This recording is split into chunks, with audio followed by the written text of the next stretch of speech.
Tanning తో బాధపడుతున్నారా? నుదుటి పైన ముక్కు పైన నలుపుతో బాధపడుతున్నారా? అలానే ఇటుపక్కన నలుపుతోటి ఇబ్బంది పడుతున్నారని అంటే ఎటువంటి ట్రీట్మెంట్ ఆప్షన్స్ ఉంటాయి అనే దాని గురించి మనం తెలుసుకోవాలండి. అలానే ట్రీట్మెంట్ కి లేజర్స్ పీల్స్ అనేటివి సేఫ్ గా ఉంటాయా? సేఫ్ గా ఉన్నాయి, ఏ విధంగా చేసుకోవాలి, ఎప్పుడెప్పుడు చేసుకోవాలి అనే దాని గురించి ఆలోచిస్తున్నారని అంటే ఈ ఇన్ఫర్మేషనల్ అవేర్నెస్ వీడియో తోటి మీ సందేహాలకి, మీ ప్రశ్నలకి అన్నిటికీ జవాబు దొరుకుతుందని ఆశిస్తున్నానండి. నేను మీ doctor Raj Kireet, Celestee skin laser and hair clinic Jubilee Hills మరియు కోకాపేట్లో chief and founder dermatologist and hair transplant సర్జన్గా ప్రాక్టీస్ చేస్తున్నానండి. చాలా మందికి ట్యానింగ్ అనేది బాగా ఇబ్బందికరంగా మారుతూ ఉంటుందండి. నుదుటి పైన, ముక్కు పైన, అలానే ఇక్కడ ఈ భాగంలో బాగా నలుపుగా మారుతూ ఉంటుంది. అసలు ఎందుకు వస్తుంది నలుపు అని చాలామంది ఆలోచిస్తూ ఉంటారు. ట్యానింగ్లో మనకి సన్లైట్ ఎక్స్పోజర్ తోటి వస్తుందండి.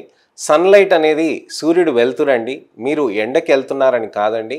అలానే చాలా నాళ్ళు కూడా మీరు ఎక్స్పోజర్ అవుతున్నారు అని అంటే, ఎన్నో సంవత్సరాల నుంచి కూడా ఎక్స్పోజర్ అవుతున్నారని అంటే ఖచ్చితంగా సన్లైట్ తోటి మీకు పిగ్మెంటేషన్ వచ్చినట్టుగా. సో ఈ పిగ్మెంటేషన్ వచ్చినప్పుడు మనకి ఏ విధంగా జాగ్రత్తలు తీసుకోవాలి, ఏ విధమైన ట్రీట్మెంట్స్ తీసుకోవాలి అని మనం ఆలోచిస్తూ ఉంటాం. మనము లేజర్స్, పీల్స్ అనేటివి, మైక్రోనీడ్లింగ్ సీరం ఇన్ఫ్యూజన్ థెరపీస్ అండి, అలానే ఐవి గ్లూటథైన్ థెరపీస్ అండి, ఇలాంటివి అన్నీ కూడా మనం ట్రీట్మెంట్స్ అనేటివి మనం తీసుకోవచ్చండి. ఏ విధంగా మనం చేయొచ్చు, ఏ విధంగా ట్రీట్మెంట్స్ చేసుకొని మనము ట్రీట్మెంట్ రిజల్ట్స్ వస్తాయి, ఎప్పుడు చేయాలనే దాని గురించి కూడా వివరిస్తానండి. మనకి లేజర్ పీల్స్ అనేటివి చాలా సేఫ్గా ఉంటాయండి. Microneedling serum infusions, IV glutathione injections కూడా సేఫ్గా ఉంటాయి. మనం ఇక్కడ గమనించాల్సింది ఏంటంటే, చర్మంలో నలుపు అనేది మనకి సూర్యుడు వెలుతురుతోటి వస్తుంది. సూర్యుడు వెలుతురు అని అంటే మనకి ఎండకి ఎక్స్పోజర్ కాదండి, మనకి కిటికీలోంచి వచ్చేది, బాల్కనీలోంచి వచ్చేది. అలాగే మనము బయటకి ఎప్పుడైనా మార్నింగ్ వాక్స్ వెళ్తున్నా, ఈవినింగ్ వాక్స్ వెళ్తున్నా కానీ ఖచ్చితంగా మనకి సన్లైట్ ఎక్స్పోజర్ అయినప్పుడు నలుపుగా మారుతుందండి. మనం ఎండలోనే డైరెక్ట్ సన్లైట్ కి మనకు ఉండాల్సిన అవసరం లేదండి. డిఫ్యూజ్డ్ సన్లైట్ తోటి కూడా ఉన్నా కానీ మనకి వచ్చే ఛాన్సెస్ ఉంటాయి.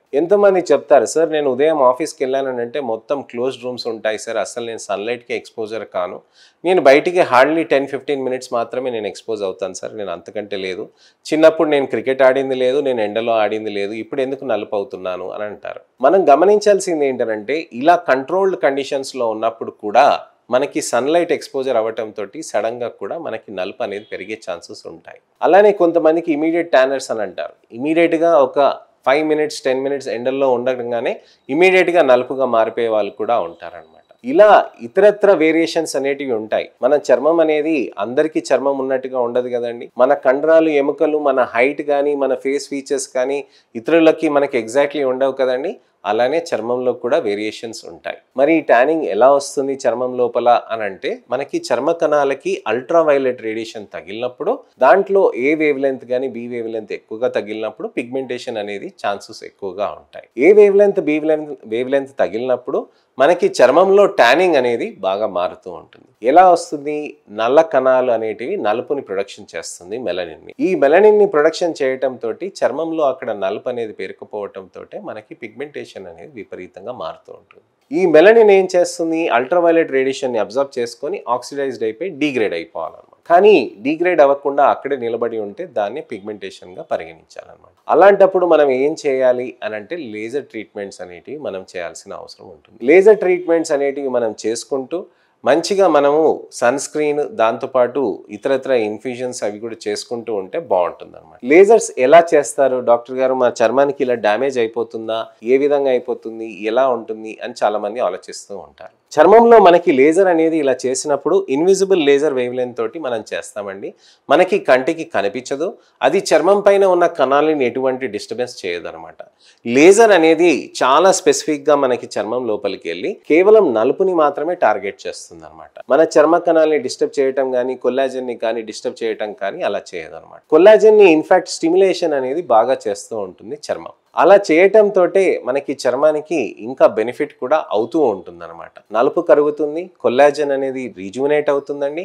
అలానే దానితో పాటు కూడా మనకి చర్మంలో మనకి నలుపు తగ్గినాక చర్మ కణాలు కూడా కొత్త హెల్తీవి అనేటివి, కొత్త టర్న్ ఓవర్ ఆఫ్ సెల్స్ అనేటివి ఇంకా బెనిఫిట్ అవుతూ ఉంటాయి అనమాట. సో లేజర్స్ అనేది చేయించుకుంటుంటే చర్మానికి మనకి బెనిఫిటే అవుతుంది తప్ప మనకి ఇబ్బందికరంగా అనేది మారదు. సో ఈ విధంగా మనము లేజర్స్ అనేటివి చేయించుకోవాలి.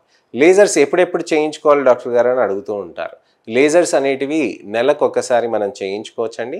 లేజర్స్తో పాటు పీల్స్ కాంబినేషన్ చేయొచ్చండి.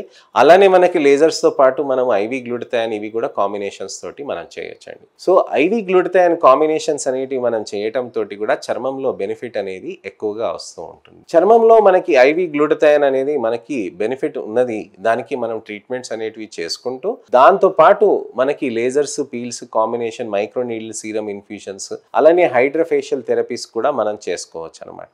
ఈ విధంగా మనం జాగ్రత్తలు అనేటివి తీసుకుంటూ లేజర్స్ నెలకు ఒకసారి మనం చేసుకుంటూ మంచి ట్రీట్మెంట్ చేసుకొని మంచి రిజల్ట్స్ అనేటివి మనం సాధించవచ్చు. ఏదేమైనా కానీ మెయింటెనెన్స్ అనేది చేయాల్సింది ముఖ్యమండి.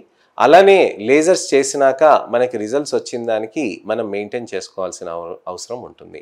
వేరియేషన్స్ అనేటివి ఉంటాయండి. మీకు అసలు ఎంత నలుపు ఉందో దాన్ని బట్టి మనకి ఎన్ని నెంబర్ ఆఫ్ సెషన్స్ అనేది పట్టేదానికి మనకి చెప్తూ ఉంటాం అనమాట. ఎక్కువ నలుపు ఉంటే ఎక్కువ టైం పడుతూ ఉంటుంది, తక్కువ నలుపు ఉందనంటే తక్కువ టైం పడుతూ ఉంటుంది.